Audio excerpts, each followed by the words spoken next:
Oh God, no, excuse, now you are, oh my God! Oh my God! Do you see this? Oh my God, I never thought nothing like this would happen to me. She just tried to run and hit me. And now she, did you see her? You saw her, right? They all.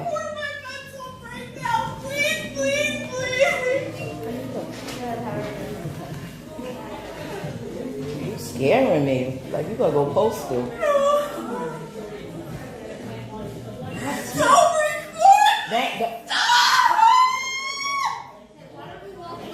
No, why don't she walk away from me? No, I was here. No. We're not doing this. Why don't I walk away from her? Why don't she get away from me? She could get away. Go wherever you want to go.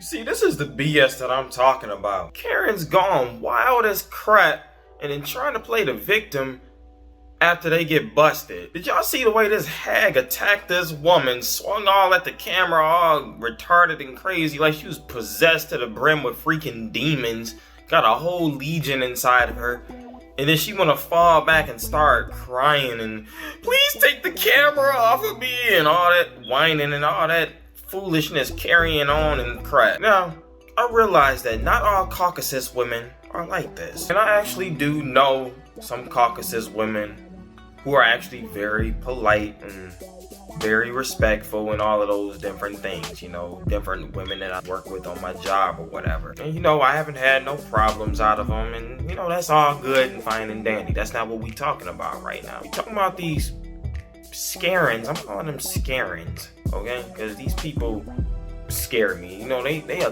threat to your reputation and to your life. But it's this sense of entitlement, this damsel in distress, this I'm the princess, I get privilege attitude that these women have that makes it so that I personally will never ever give them the time of day. You will never catch me dead with a Caucasus woman.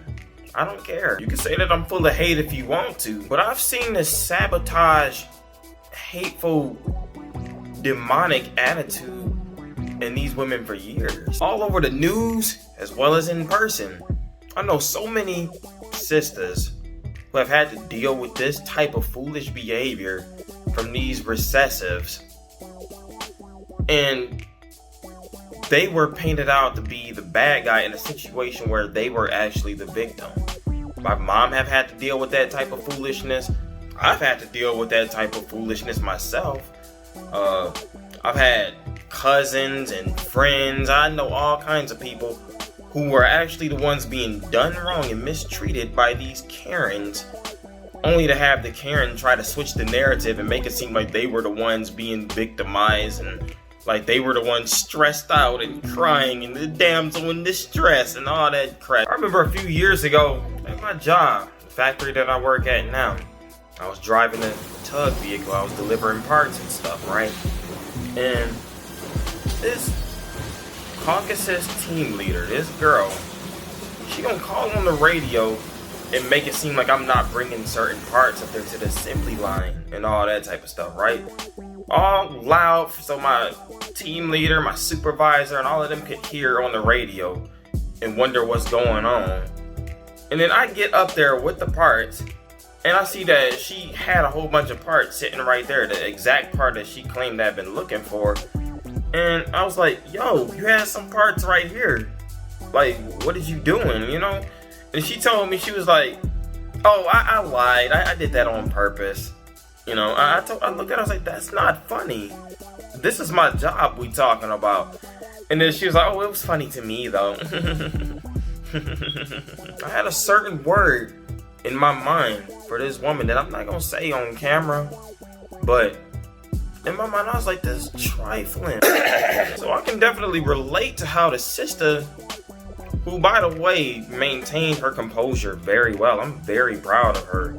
The way she stayed civilized and allowed this Becky, this Karen, to self-destruct on camera. But like I said, I can relate to how she must have felt in that situation. It's like a flabbergasted, like, yo, is this really happening type of feeling. You know what I'm saying? It almost don't even be feeling like reality, because it's like, in your mind, you don't be thinking that people are that messed up in their head, but then like reality shows you that they are, and that you gotta deal with this mess, especially being black. You know, us black folks gotta deal with this foolishness a lot. I also want to point out that towards the end of the video, there was another Karen in the background who was like talking about why don't you walk away from her and all that type of stuff. Like the sister was in the wrong for recording the fact that this woman just tried to assault her. She's like, why don't you walk away from her and all that type of stuff. See, these people, they know how to stay on code. You know what I'm saying? She's not even involved in the situation, but she's assuming that the black woman is the problem. She's assuming that she's the provoker of the situation, that she's the one that's causing the trouble and the drama and stuff. Like, we're expected to be the peacekeepers, even when they're the ones that's the ones out here committing all this mayhem and ruckus. You know what I'm saying? But I peeped that. Because like I said, they stay on code with one another. She wasn't even part of the scene for 2 seconds, and she already deduced in her mind that the scaring on the ground crying is the one that's deserving of protection and dignity, and she's the one that's being harassed by the villainous, evil, masculine, angry black woman with the camera. I'm gonna end this video by saying this. Black folks, take notes, okay? The way this sister handled this situation was very classy and very civilized. She didn't go all off cursing and tripping out and kicking stuff over, trying to fight the hag and all that type of stuff. You know what I'm saying? You know, don't let, just like the scripture says, don't let your good be evil spoken of. You know what I'm saying? She was able to stand up for herself and her dignity while still staying classy, while still staying on top of it, while still maintaining self-control. That's how we need to be. We're already at a disadvantage in this country where everything that we do is going to be villainized. And so the way this sister handled this situation was very classy. And she allowed this Karen to expose herself and to self-destruct on camera. You know what I'm saying? And so I'm saying that we as a people gotta take notes. This is how we need to deal with these people. They love to play the victim when they're the ones who have done us wrong. We gotta beat them to the punch. You know what I'm saying?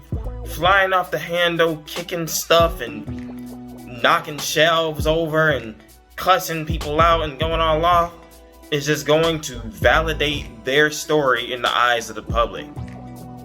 You know, the story of being in distress at the hands of this crazy African baboon who's looking like a threat up in my face and stuff. No, let's handle this stuff with some dignity and class and watch these people self-destruct. I'm Elijah Wright.